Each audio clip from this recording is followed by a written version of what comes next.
Jaalattee yeroo jaalala san keessatti miidhamtu wantoota akkanaatu si dhaga'ama.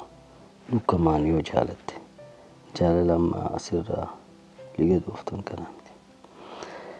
Miidhamni natti dhaga'amu miidhama akka dhukkuba ilkaanii. Nama ilkaan dhukkubetu miidhama dhukkuba ilkaanii san beeka. Maal qaba osoo onneellee akkuma ilkaan buqqisanii of keessaa baasan sanitti onnee tanallee of keessaa baasuu danda'an. Kullee miidhamee akkana jedhe.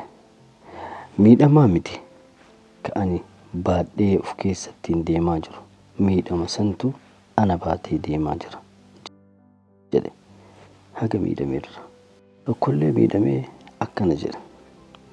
Rabbiin wayita nu uumu foonii fi dhiigarraa nu uume.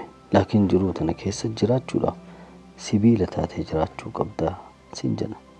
Akkas ta'uu baannaan jiruu tana masanaa kileesii keessa jirtu dabartee nagahatti yookaan gara nagahaa cehuu hin dandeettu yoo sibiila hin ta'in siin jedha. Yeroo inni namaa keessatti wantoonni walirra tuttuulamee kunuus wadda jalaan bahin kabiraa irratti tuulamee kabira walirra tuttuulame. Eessa deema ilmi namaa wantoota kana ofirraa gadi naquudhaaf wantoota kanneen ofirraa balleessee nagahaan jiraachuudhaaf eessuma dhagalafatanirra jedhe tokkos akkana jedha. Jiruu tana keessatti yeroo garii miidhamni ati miidhamtu umrii waggaa 20 wahiitiin miidhamtee laakiin miidhamni si miidhu sun 20 irraa takkittiidhaan gara 50 umrii keessiisaa jedha yookaan umrii kee achiin gaha jedha. Miidhama akkasii Rabbiin irraa haa qabu.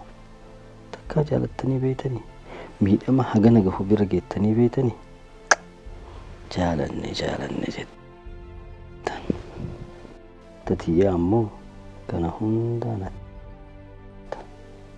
inni himee sirrifachiisuun barbaadu haa ta'ettu.